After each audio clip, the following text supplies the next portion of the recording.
इस छोटे से सभागार से बड़े आंदोलन की शुरुआत कर रहे हमारे मोहनलालगंज के लोकप्रिय सांसद, पीडीए की बुलंद आवाज, जिन्होंने आजीवन दलितों, पिछड़ों और शोषितों के मुद्दों पर अपनी आवाज को सड़क से लेकर के सदन तक बुलंद किया, हम सबके नेता आदरणीय आर के चौधरी साहब, समाजवादी पार्टी के राष्ट्रीय प्रवक्ता बड़े भाई आदरणीय मनोज यादव जी, दिल्ली विश्वविद्यालय के हमारे तमाम साथी बैठे हैं और उपस्थित हमारी बहनें और बाबा साहब डॉक्टर अंबेडकर को मानने वाले साथियों, मैं सबसे पहले आप सभी को जय भीम पेश करना चाहता हूँ। साथियों, आज के 2 साल पहले 28 मई 2023 को भारत की जो नई संसद है, जिसका उद्घाटन यूं तो हमारे देश की महामहिम राष्ट्रपति महोदय के द्वारा होना था, लेकिन नहीं हुआ, क्योंकि हमारे देश में एक ऐसी सत्ता है और एक ऐसे शासक हैं जिनके मन में एक सनक, वो सनक ऐसी है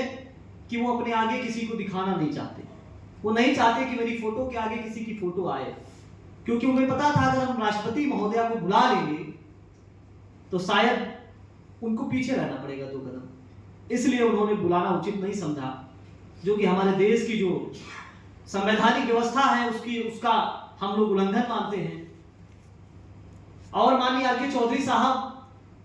जब पहले दिन संसद में गए और शपथ लेने के बाद इन्होंने एक चिट्ठी लिखी स्पीकर साहब को, तो उस समय तो चर्चा नहीं हो पाई, मैं दिल्ली में था साहब के साथ में ही, यूपी भवन में हम लोग रुके हुए थे,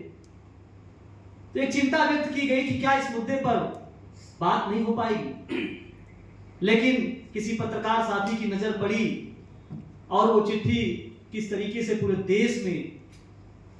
आग की तरह फैल गई, हम सबने देखा था। साथियों, अभी सांसद जी कह रहे थे कि जिस तरीके से पुरानी व्यवस्था में हमारे लोगों को पढ़ने का अधिकार नहीं था, हमारे लोगों को अच्छी बात बोलने और सुनने तक का अधिकार नहीं था, हमारे लोगों को बैठ करके कहीं अच्छी चर्चा करने का भी अधिकार नहीं था। केवल अर्जुन, भीम, नकुल, सहदेव पढ़ते थे और द्रोणाचार्य, गुरु वशिष्ठ जैसे लोग पढ़ाते थे। हम कहाँ थे? हमको पढ़ने नहीं दिया जाता था, और अगर हम पढ़ गए, हमने कोई अच्छी बात सुन ली, तो गरम तीली हमारे कानों में डाल दी जाती थी और एकलव्य क्या जैसे अंगूठा काटा गया उस तरीके की बातें होती थी। लेकिन आज आजाद भारत में क्या हो रहा है? क्योंकि मैं लखनऊ विश्वविद्यालय में पीएचडी कर रहा हूं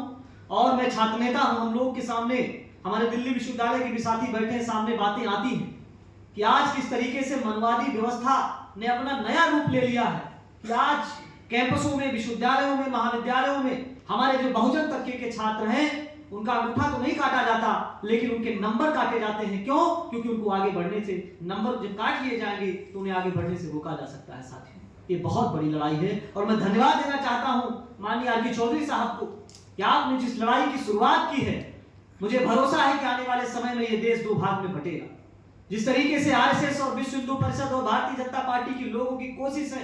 कि यह देश हिंदू और मुसलमान में बढ़ जाए, लेकिन इस देश की ऐसी जमहूरियत नहीं है, इस देश का ऐसा स्वभाव नहीं है, ऐसा चरित्र नहीं है कि यह देश हिंदू और मुसलमान की खाई में बढ़ जाए।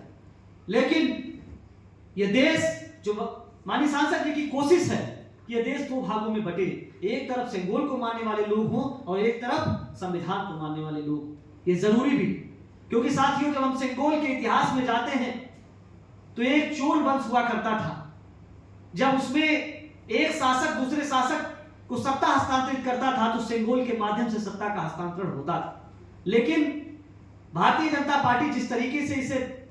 हम सबके सामने प्रदर्शित कर रही है, वो उनका मानना है कि 14 अगस्त 1947 को जब ब्रिटिश हुकूमत ने हमारे देश की सत्ता को हस्तांतरित किया, तो पंडित नेहरू के हाथ में उन लोगों ने सेंगोल की छड़ी दी, जिसे बाद में एक इलाहाबाद के म्यूजियम में रखा गया और उसमें लिखा गया कि पंडित नेहरू को भेंट की गई सोने की छड़ी। वो थी तो चांदी की, लेकिन सोने का आर्क लगा हुआ था। जैसे भारतीय जनता पार्टी के लोग दिखाने को तो संविधान विरोधी हैं, लेकिन साबित हमेशा करते हैं कि हम संविधान के बहुत बड़े समर्थक हैं। वो आए दिन, हर दिन बाबा साहब के विचारों की हत्या करते हैं। और आज मुझे लगता है कि 28 मई है और आपको याद होगा कि भारतीय जनता पार्टी के लोग 25 जून को संविधान हत्या दिवस के रूप में मनाते हैं, क्योंकि 25 जून 1975 को इस देश में आपातकाल की घोषणा हुई। लेकिन ये मेरा अपना मानना है कि वो तो घोषित आपातकाल था, इंदिरा गांधी जी ने घोषित किया, लेकिन आज अघोषित आपातकाल चल रहा है। आज आपको बोलने का अधिकार नहीं है। अगर आप सरकार के खिलाफ बोलेंगे, प्रधानमंत्री से सवाल करेंगे, तो आपको देश विरोधी कह दिया जाएगा। अभी तमाम ऐसी घटनाएं आपके सामने आई हैं, जब हमारे देश के लोगों ने सक्रिय जागरूक नागरिकों ने आवाज उठाई, तब उन्हें देश विरोधी घोषित करके उनके ऊपर देश विरोध के मुकदमे दर्ज करके उन्हें जेलों में ठूस दिया गया है।